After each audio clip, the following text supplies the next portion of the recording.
Hello everyone, welcome to Textbook Banking YouTube channel. UIIC AO exam 2024 is going to happen on 21st of December. That is almost 35 days from today. So आज के इस video में हम discuss करेंगे आपके UIIC AO exam के English की complete strategy कैसी होनी चाहिए, आपका स्टडी प्लान कैसा होना चाहिए। तो आइए शुरू करते हैं।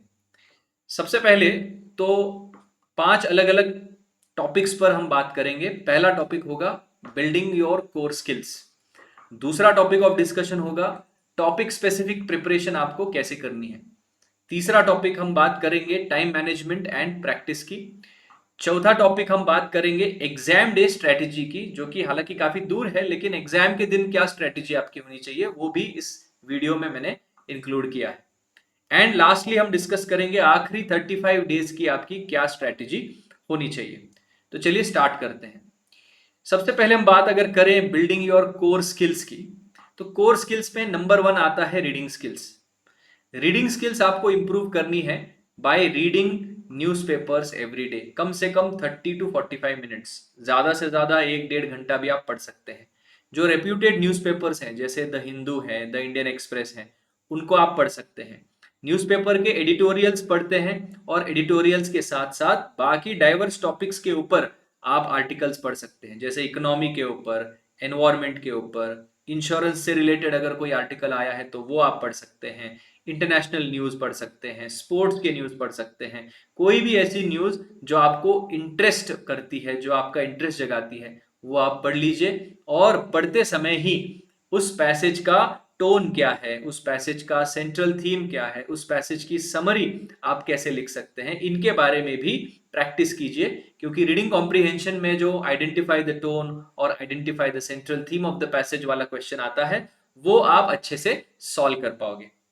सही बात है। दूसरा जो बेसिक कोर है वो है आपका ग्रामर और वोकैबुलरी। नाउ ग्रामर आपकी एरर स्पॉटिंग और सेंटेंस इंप्रूवमेंट में टेस्ट होने वाली है। तो आपके बेसिक रूल्स जो है ग्रामर के, उनको रिवाइज करना बहुत जरूरी है। अगले 35 दिनों में जितने भी रूल्स हैं ग्रामर के, चाहे वो नाउन से लेके pronoun, article, subject verb agreement, tenses, preposition, जितने भी ग्रामर के टॉपिक्स हैं, उन सभी टॉपिक्स के बेसिक रूल्स अगर आपने नहीं पढ़े हैं तो वो सबसे पहले आपको पढ़ने पड़ेंगे फटाफट से। और जिन्होंने पढ़े हैं उनको रिवाइज करते रहना है ना। खास तौर से जो कॉमनली पूछे जाने वाले टॉपिक्स हैं, वो subject verb agreement, tenses, modifiers, modifiers यानी कि एडजेक्टिव और एडवर्ब्स। ठीक है। तो ये आपके ग्रामर का जो बेसिस है वो यहां पर आपको बिल्ड करना है। आपके कोर स्किल्स में ही आता है ग्रामर। और तीसरा कोर स्किल है आपका वोकैबुलरी। वोकैबुलरी के लिए आपको हर रोज 10 से 15 नए वर्ड्स, मैं तो कहूंगा आप 20-25 तक भी कर सकते हैं। जो भी आप आर्टिकल पढ़ते हैं न्यूज़पेपर में, उसी आर्टिकल में से 15 से 20 नए वर्ड्स जो आप पहली बार सुन रहे हैं, पहली बार पढ़ रहे हैं, उनको नोट डाउन कीजिए। उनके सिनोनिम्स और एंटोनिम्स लिखिए। उनको अपने सेंटेंस में यूज करके एक एग्जाम्पल बना के लिखिए।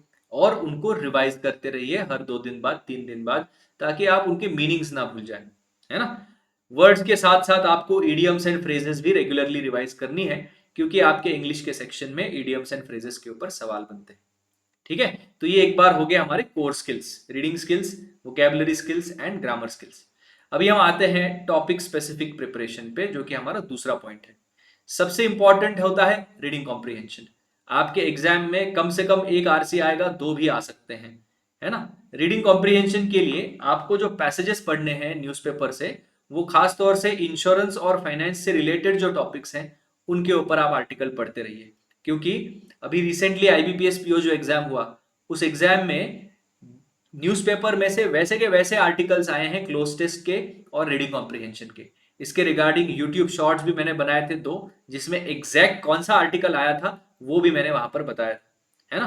तो न्यूज़पेपर के आर्टिकल्स पढ़ना जरूरी है। और ऐसा नहीं है कि बहुत पुराने वाले आते हैं, एग्जाम के 1-1.5 महीना पहले वाले आर्टिकल्स भी आ जाते हैं। तो आज आप जो आर्टिकल्स पढ़ेंगे, शायद 35 दिन बाद एग्जाम है, तो शायद एग्जाम में वो पूछे जा सकते हैं। उसके अलावा आपको स्पीड रीडिंग के ऊपर फोकस रखना है। आपका पढ़ने का स्पीड अगर कम है तो उसको इंप्रूव करना पड़ेगा, ज्यादा तेज पढ़ना पड़ेगा। क्योंकि आपको बाकी के क्वेश्चंस भी सॉल्व करने हैं, लिमिटेड टाइम होता है, और एक ही क्वेश्चन के ऊपर ज्यादा टाइम वेस्ट किया तो बाकी क्वेश्चंस के लिए टाइम नहीं रह पाएगा, है ना। उसके अलावा you have to prioritize fact based questions over inference based questions. RC solve करते समय जो फैक्ट्स होते हैं, जो नंबर्स होते हैं, डेटा पॉइंट्स होते हैं, उनके ऊपर स्टेटमेंट वाइज क्वेश्चन आते हैं, which will be the which of the following sentences is true और false according to the passage. वो वाले क्वेश्चन जो है वो पहले उठाइए, क्योंकि जो स्टेटमेंट्स होते हैं वो वैसे के वैसे पैसेज में आपको ढूंढने होते हैं। इन्फरेंस वाले जो क्वेश्चन है उसमें टाइम लगता है, उसमें पैसेज समझना पड़ता है, पैसेज की टोन समझनी पड़ती है, हिडन मीनिंग्स क्या है, बिटवीन द लाइंस क्या लिखा है, वो समझना पड़ता है, उसमें टाइम चला जाता है। तो ये बात हुई हमारी रीडिंग कॉम्प्रिहेंशन की। रीडिंग कॉम्प्रिहेंशन के अलावा और दूसरा टॉपिक क्या होता है जो सबसे कॉमनली पूछे जाते हैं? Cloze test, parajumble, error spotting. तो उनके बारे में भी डिस्कशन कर लेते हैं। आगे बढ़ते हैं। एरर स्पॉटिंग और सेंटेंस करेक्शन, ये दो ग्रामर बेस्ड क्वेश्चंस। इनके लिए आपको डेली ग्रामर की प्रैक्टिस करनी है। एरर स्पॉटिंग के कम से कम 15 से 20 क्वेश्चन हर रोज अलग अलग टाइप के सॉल्व करने हैं, प्रैक्टिस करनी है। ठीक है। Subject verb agreement, tenses, modifiers, ये तीन टॉपिक्स के ऊपर तो फोकस करना ही है। उसके अलावा preposition, conjunction, articles and punctuation के रूल्स। हालांकि पंक्चुएशन को लेके ज्यादा क्वेश्चन नहीं आते, लेकिन ग्रामर के सभी टाइप की वैरायटी आप अगर रिवाइज करते हैं तो आपका स्कोर अच्छे से बढ़ जाएगा। अगले दो जो टॉपिक्स हैं जो कॉमनली आते हैं हमारे एग्जाम्स में, यूआईआईसी के एग्जाम में भी आएंगे, एक है क्लोज टेस्ट, दूसरा है पैराजंबल। पैराजंबल के सब्सटीट्यूट में सेंटेंस जंबल भी आ सकता है, जो कि एक इजियर वर्जन होता है पैराजंबल का। वो अगर आ गया तो कोई दिक्कत ही नहीं होगी, ऑप्शंस देख के एलिमिनेट करके आंसर आ जाता है। लेकिन पैराजंबल में दिक्कत आती है। क्लोज टेस्ट की अगर हम बात करें तो आपको पूरा पैसेज एक या दो बार पढ़ के उसका कॉन्टेक्स्ट समझना है कि एग्जैक्टली क्या लिखा है क्लोज टेस्ट में, पैसेज का टोन क्या है, ऑप्शंस जो दिए हैं उनका टोन क्या है ना। और मिसिंग वर्ड्स में जो आप प्रेडिक्शन करोगे वो प्रेडिक्शन या तो एलिमिनेशन टेक्निक के ऊपर करेंगे, सारे ऑप्शंस को सब्सटीट्यूट करके देखो कौन सा सही लग रहा है, सुन के कौन सा सही लग रहा है, या फिर प्रीसीडिंग सक्सीडिंग वर्ड मेथड का इस्तेमाल करो। फिल इन द ब्लैंक के बाद में और फिल इन द ब्लैंक के पहले कौन से वर्ड्स आए हैं और ये दो वर्ड्स किस ऑप्शन के साथ ज्यादा बेहतर तरीके से जुड़ते हैं, इसका आप यूज कर सकते हैं। या फिर पैसेज की टोन क्या है और ऑप्शंस में से उस टोन को मिलने वाला या मैच होने वाला ऑप्शन कौन सा है, इसका आप हेल्प ले सकते हैं। तो ये क्लोज टेस्ट की प्रिपरेशन करते समय ये दो तीन पॉइंटर्स आपको ध्यान में रखने। पैराजंबल की अगर हम बात करें, आप सबका फेवरेट क्वेश्चन है पैराजंबल, है ना। By favourite I mean headache है, क्योंकि एक गलत सीक्वेंस और पूरा पांचों के पांचों आंसर्स गलत हो जाते हैं। तो पैराजंबल को अच्छे से प्रैक्टिस करने के लिए एक तो हर रोज 2 से 3 पैराजंबल सॉल्व करने हैं, अलग अलग टाइप के, अलग अलग वैरायटी के। पैराजंबल सॉल्व करते समय पर्सपेक्टिव कैसे बिल्ड किया जाता है, सेंटेंसेस को एक साथ कैसे जोड़ा जाता है ना, कनेक्टर्स कैसे काम करते हैं, प्रोनाउंस कैसे काम करते हैं, ट्रांजिशन वर्ड्स की मदद से दो सेंटेंस के बीच में आप कैसे लॉजिक लगा सकते हैं, क्रोनोलॉजी क्या होगी, है ना, इसके ऊपर आपको काम करना पड़ेगा। बेसिक्स ऑफ पैराजंबल की क्लासेस अवेलेबल है, यूट्यूब पर भी अवेलेबल है, हमारे पेड क्लासेस में भी अवेलेबल है। उन क्लासेस की आप मदद ले सकते हैं अगर आप पैराजंबल में स्ट्रगल कर रहे हैं तो, है ना। लेकिन हर रोज 3 से 4 पैराजंबल सॉल्व करने हैं। तो अभी हम बात करते हैं प्रैक्टिस की। सारे टॉपिक्स जो इंपॉर्टेंट टॉपिक्स हैं उनकी तो बात कर दी हमने, लेकिन अभी प्रैक्टिस की बात करते हैं। तो प्रैक्टिस के लिए सबसे जरूरी है मॉक टेस्ट सॉल्व करना। ठीक है। अभी अपने पास कितने हफ्ते हैं? 35 डेज पकड़ के चलिए, है ना। तो आपके पास मोटे मोटे तौर पर 4-5 हफ्ते हैं। तो 5 हफ्तों में आप कम से कम 3 to 5 मॉक्स पर वीक, मैं तो कहूंगा 5 मॉक्स पर वीक सॉल्व कर सकते हैं। तो आपके टोटल 25 मॉक्स भी अगर हो जाते हैं, है ना, 21 दिसंबर के पहले, तो काफी अच्छी प्रैक्टिस ये हो जाएगी। और मॉक टेस्ट सॉल्व करते समय आपको एनालिसिस भी करना है कि आप कितना टाइम ले रहे हैं कौन सा क्वेश्चन सॉल्व करने में, ज्यादा टाइम कहाँ जा रहा है, कम टाइम कहाँ लग रहा है, कौन से क्वेश्चंस में आप ज्यादा कॉन्फिडेंट है, कौन से क्वेश्चंस में आपको नर्वसनेस हो रहा है ना। और ये सिर्फ इंग्लिश ही नहीं, बाकी सब्जेक्ट्स का एनालिसिस भी आप इसी लाइंस पर कर सकते हैं। एक्यूरेसी आपको कहां पर आ रही है, वो कैब वाले क्वेश्चन में ज्यादा एक्यूरेसी आ रही है या ग्रामर में आ रही है, इसके ऊपर भी आपको ऑब्जर्वेशन करना है और उसके अकॉर्डिंग काम करना है, इंप्रूवमेंट करनी है। और जो गलतियां आप कर रहे हैं, सबसे इंपॉर्टेंट बात होती है कि जिन गलतियों को हमने एग्जाम में किया, मॉक टेस्ट में किया, उन गलतियों के ऊपर टाइम ज्यादा स्पेंड करना कि ये गलती मुझसे क्यों हुई, मैं क्या सोच रहा था और मुझे क्या सोचना चाहिए था, इसके बारे में आपको एनालिसिस करना है। क्योंकि मॉक टेस्ट का जो एनालिसिस होता है सुपर कोचिंग के जो पास प्रो के जितने भी मॉक्स हैं, उन सब के मॉक्स के सारे क्वेश्चन का डिटेल्ड एनालिसिस भी होता है कि सोल्यूशन क्या है और वो सोल्यूशन क्यों है। तो वो क्यों वाला जो पार्ट है ना, why and how this is the answer, उस वाले पार्ट को अच्छे से पढ़िए। तो आपको पता चलेगा कि जहां पर आप गलती कर रहे हो वो क्यों गलती हो रही है, और इस क्यों का आंसर जब आपको मिलेगा तो वो चीज आपके दिमाग में रहेगी और अगली बार वो मिस्टेक आप नहीं करेंगे। ऐसे ही करके धीरे धीरे करके आप अपने परफॉर्मेंस को इंप्रूव कर सकते हैं। अब बात करते हैं टाइम मैनेजमेंट की। मॉक टेस्ट में it is all about timing. तो रीडिंग कॉम्प्रिहेंशन के लिए आप 12 से 15 मिनट दे सकते हैं। पैसेज पढ़ के पहले क्वेश्चंस को एक बार गो थ्रू करना, फिर पैसेज पढ़ना, फिर वापस क्वेश्चंस को सॉल्व करना, है ना। 2 से 3 क्वेश्चंस जो हायर वेटेज वाले हैं आ सकते हैं आपके एग्जाम में, क्योंकि नंबर ऑफ क्वेश्चंस कम है और टोटल मार्क्स ज्यादा है इंग्लिश के सेक्शन में। तो इसमें ऐसा हो सकता है कि एक क्वेश्चन 2 मार्क के लिए या 1.5 मार्क के लिए पूछा जाए, तो उन क्वेश्चंस के ऊपर सबसे पहले फोकस करो। और ये 1.5 या 2 मार्क के क्वेश्चन ज्यादातर आरसी में ही आते हैं या पैराजम्बल में आ सकते हैं, है ना। वोकैब वाले जो और ग्रामर वाले जो वन लाइनर्स हैं, एरर स्पॉटिंग हो गया, फिल इन द ब्लैंक्स हो गया, आजकल वर्ड स्वॉपिंग आता है, मिसस्पेल्ड वर्ड्स आते हैं, है ना, मैच द कॉलम्स आते हैं, वो अगर आ गए तो 8 से 10 मिनट के अंदर सारे के सारे क्वेश्चंस निपटा देने हैं जितने भी हैं। पैराजम्बल के लिए 5 से 6 मिनट आप इन्वेस्ट कर सकते हैं। ऐसे आप टाइम मैनेजमेंट अपना यहां पर बना सकते हैं। एग्जाम के दिन आपको क्या स्ट्रेटेजी अप्लाई करनी है?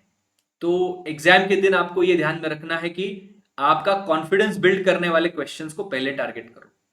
प्रैक्टिस करते समय हमें पता चलता है कि हम ग्रामर में अच्छे हैं या वोकैब में अच्छे हैं, पैसेज में अच्छे से सॉल्व होता है या वन लाइनर अच्छे से सॉल्व होते हैं। तो जो क्वेश्चंस आपको पता है कि आप सही करोगे, उनको पहले टारगेट करो, उनको पहले सॉल्व करो। इससे आपका कॉन्फिडेंस बूस्ट होगा और बाकी बचे हुए क्वेश्चंस को सॉल्व करने में मदद मिलेगी। रीडिंग कॉम्प्रिहेंशन अगर लेंदी है, ट्रिकी है, ज्यादा टाइम उसके ऊपर वेस्ट मत करना। इवन अगर कोई वन लाइनर ज्यादा ट्रिकी आ गया, फिल इन द ब्लैंक का क्वेश्चन, एरर स्पॉटिंग का क्वेश्चन, 1 मिनट से ज्यादा अगर लग रहा है टाइम पढ़ने में, समझने में, आंसर फाइंड आउट करने में, तो शायद 2 मिनट बाद भी आंसर नहीं आएगा, तो उसको स्किप करके आगे बढ़ो, दूसरा सॉल्व करो। और बाद में जब टाइम बचेगा तब हम वापस उनके ऊपर आ सकते हैं, है ना। और पैसेज में आपको सबसे पहले क्वेश्चंस पढ़ लेने हैं। पहले क्वेश्चन पढ़ने से पैसेज में एग्जैक्टली क्या पढ़ना है वो हमें पता चलता है और उसके अकॉर्डिंग हम एनालिसिस करते हैं। स्पीड और एक्यूरेसी का पूरा खेल है। 90% से ज्यादा एक्यूरेसी होनी चाहिए। ऐसा नहीं कि आपने 100 क्वेश्चन अटेम्प्ट किया और उसमें से 60 सही हुए और 40 गलत हुए। 40 गलत क्यों हो रहे हैं? नहीं होने चाहिए। अगर आपको नहीं आ रहे हैं उनके आंसर्स तो मत करो, 60 ही अटेम्प्ट करो, लेकिन वो 60 के 60 करेक्ट होने चाहिए। 100% एक्यूरेसी की तरफ आपको जाना है, तभी आपका स्कोर अच्छे से बढ़ेगा और सिलेक्शन के चांसेस बढ़ते हैं। स्पीड के ऊपर भी फोकस रखना है। ऐसा नहीं है कि एक्यूरेसी के चक्कर में स्पीड बहुत ही कम हो जाए, उसके साथ साथ ओवरऑल कट ऑफ भी क्लियर करना होता है, तो स्पीड भी मैटर करता है। आखिरी पॉइंट पर आते हैं, लास्ट 35 डेज की स्ट्रेटेजी आपकी क्या होनी चाहिए।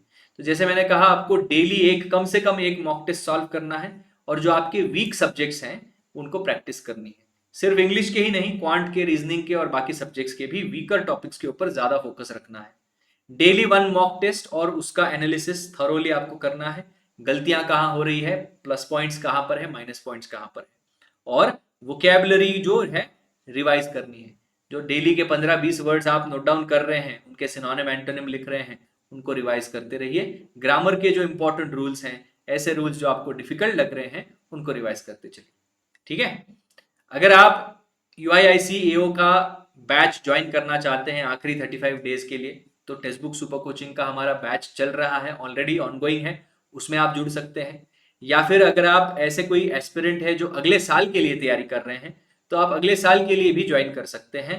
हमारा 2025 का एक फाउंडेशन बैच जल्दी शुरू होने वाला है बैंकिंग एंड इंश्योरेंस एग्जाम के लिए। और आपके लिए देश का भविष्य सेल भी चल रही है। ये सेल 16 नवंबर तक चलेगी और इस सेल में आपको ढेर सारे डिस्काउंट ऑफर्स भी मिल रहे हैं, है ना। तो ये जो हमारा banking and insurance super pack है, जो आपको मिलेगा 12+4 यानी कि टोटल 16 महीने के वैलिडिटी के साथ 874 रुपीज में, मात्र 874 रुपीज में। इसकी लिंक आपको वीडियो के नीचे डिस्क्रिप्शन बॉक्स में मिल जाएगी, है ना। टेक्स्ट बुक सुपर कोचिंग में जाके banking and insurance super pack में एनरोल करना है। एनरोल करते समय कूपन कोड का आप इस्तेमाल कीजिए, KAUSTUBH, कौस्तुभ, ये मेरा कूपन कोड है। इसे आप यूज करेंगे तो मैक्सिमम डिस्काउंट आपको मिलेगा। इसमें आपको पास प्रो भी मिल जाता है, जिसमें सारे मॉक टेस्ट मिलेंगे आपको। 80,000 से ज्यादा मॉक टेस्ट है, वो भी आपको यहाँ पर मिल जाएंगे। तो मैं हाईली रेकमेंड करूंगा सभी स्टूडेंट्स को जिन्होंने एनरोल नहीं किया है वो आप एनरोल करें। ये मेरा टेलीग्राम चैनल है @kaustubsir_textbook। इसमें भी आप ज्वाइन कर सकते हैं। QR कोड से आप स्कैन करके जुड़ सकते हैं या फिर डिस्क्रिप्शन में लिंक है, या फिर ये जो आईडी है ये टेलीग्राम पर आप जाके सर्च कर सकते हैं। यूट्यूब क्लासेस के जितने भी पीडीएफ्स हैं वो आपको यहीं पर मिलेंगे। डाउट एंड डिस्कशन भी आपको यहीं पर मिल जाएगा। आई होप आपको आज का ये हमारा सेशन पसंद आया, अच्छा लगा। चैनल को सब्सक्राइब करें और बेल आइकन को प्रेस करें। मिलते हैं अगले क्लास में। Thank you so much all of you for joining and watching the session. Take care, bye bye.